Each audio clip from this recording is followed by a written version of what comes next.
ನಮಸ್ಕಾರ ಸ್ನೇಹಿತರೆ. ಇವತ್ತು ನಾನು ನಿಮಗೆ ಈ ಶಾರ್ಟ್ ವಿಡಿಯೋದಲ್ಲಿ ನಮ್ಮ ಕೈಗಳನ್ನು ಯಾವ ರೀತಿ ಕ್ಲೀನ್ ಮಾಡ್ಕೋಬೇಕು ಅಂತ ಹೇಳ್ಕೊಡ್ತೀನಿ. ಯಾಕೆ ಈ ಆ್ಯಂಟಿ ಮೈಕ್ರೋಬಿಯಲ್ ಸ್ಟೀವರ್ಡ್ಶಿಪ್ಪಲ್ಲಿ ಕೈಗಳನ್ನ ಕ್ಲೀನ್ ಮಾಡೋದು ಹೇಳ್ತಿದ್ದೀನಿ ಅಂತ ನೀವೆಲ್ಲ ಯೋಚನೆ ಮಾಡ್ತಿರ್ಬೋದು. ಯಾಕೆ ಅಂತಂದರೆ ನಮ್ಮ ಕೈಗಳು ಕ್ಲೀನ್ ಆಗಿದ್ದರೆ ಅದರಿಂದ ಸಾಕಷ್ಟು ಸೋಂಕುಗಳನ್ನು ಅಥವಾ ಇನ್ಫೆಕ್ಷನ್ಸ್ನ ಒಬ್ಬರಿಂದ ಒಬ್ಬರಿಗೆ ಹರಡೋದನ್ನು ತಪ್ಪಿಸ್ಬೋದು. ಸೊ ಅದನ್ನು ನಾವು ಕರೆಕ್ಟಾಗಿ ಕೈನ ಕ್ಲೀನ್ ಮಾಡ್ಕೋಬೇಕು ಅಂದರೆ WHO 7 ಸ್ಟೆಪ್ಸನ್ನ ಕೊಟ್ಟಿದೆ. ಒನ್ ಆಫ್ಟರ್ ದ ಅದರ್ ಕರೆಕ್ಟಾಗಿ ಅದನ್ನು ಮಾಡಿದ್ರೆ ನಮ್ಮ ಕೈಯಲ್ಲಿರುವಂಥ ಆಲ್ ಕ್ರಿಮಿ ಕೀಟಗಳು ಎಲ್ಲ ಹೋಗ್ತವೆ ಅಂತ ಅಂದ್ಬಿಟ್ಟು. ಸೊ ನಿಮಗೆಲ್ಲ ಕನ್ನಡದು ಪದ್ಯ ಗೊತ್ತು, 1 2 ಬಾಳೆಲೆ ಹರಡು. ಸೊ ಅದೇ ಪದ್ಯಕ್ಕೆ ನಾನು ಈ ಕೈಗಳನ್ನ ಯಾವ ರೀತಿ ಕ್ಲೀನ್ ಮಾಡ್ಕೋಬೋದು ಅಂತ ಒಂದು ಸ್ಮಾಲ್ ಪದ್ಯ ಮಾಡಿದ್ದೀನಿ. 1 2 ಕೈಗಳ ಹರಡು, 3 4 ಹ್ಯಾಂಡ್ ರಬ್ ಹಾಕು ಅಥವಾ ಸೋಪು ನೀರು ಹಾಕು.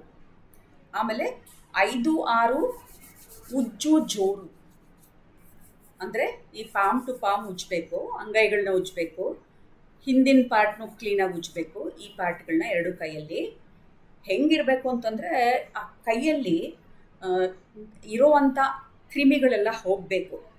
ಆ ರೀತಿ ಉಜ್ಜು ಜೋರು, 5 6 ಉಜ್ಜು ಜೋರು, 7 8 ಕೈಗಳ ಗಂಟು.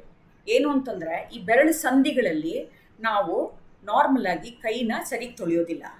ಸೊ ಅದಕ್ಕೋಸ್ಕರ ಆ ವೆಬ್ ಸ್ಪೇಸಸ್ ಅಂತ ಏನು ಹೇಳ್ತೀವಲ್ಲ ಅದನ್ನು ಕ್ಲೀನ್ ಮಾಡ್ಕೊಳ್ಳೋಕ್ಕೋಸ್ಕರ 7 8 ಕೈಗಳು ಗಂಟು.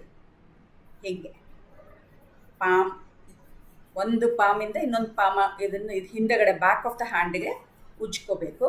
ಆಮೇಲೆ ಪಾಮ್ ಟು ಪಾಮ್ ವೆಬ್ ಸ್ಪೇಸಸ್ನ ಉಜ್ಕೊಂಡ್ರೆ ಇಲ್ಲಿರೋ ಕ್ರಿಮಿಗಳು ನಾಶ ಮಾಡಲಿಕ್ಕೋಸ್ಕರ ಇದನ್ನು ಮಾಡಬೇಕು.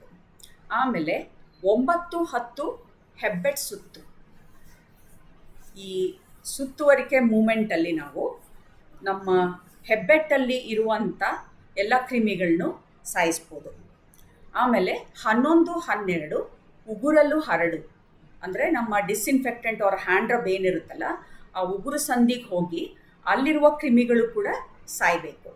ಸೊ 11 12 ಉಗುರಲ್ಲೂ ಹರಡು, 13 14 ಮಣಿಕಟ್ಟಿಗೂ ಹಾಕು, ಅಂದರೆ ನಮ್ಮ ಮಣಿಕಟ್ಟನ್ನು ನಾವು ಕ್ಲೀನ್ ಮಾಡ್ಕೋಬೇಕು.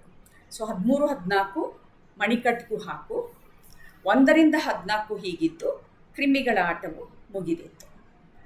ಮತ್ತೆ ಒಂದು ಸಲ ಹೇಳ್ತೀನಿ, ವಿತೌಟ್ ದ ಎಕ್ಸ್ಪ್ಲನೇಷನ್ ಹೇಳ್ತೀನಿ. 1 2 ಕೈಗಳ ಹರಡು, 3 4 ಹ್ಯಾಂಡ್ ರಬ್ ಹಾಕು ಆ ಸೋಪ್ ನೀರು ಹಾಕು, 5 6 ಉಜ್ಜು ಜೋರು, 7 8 ಕೈಗಳು ಗಂಟು,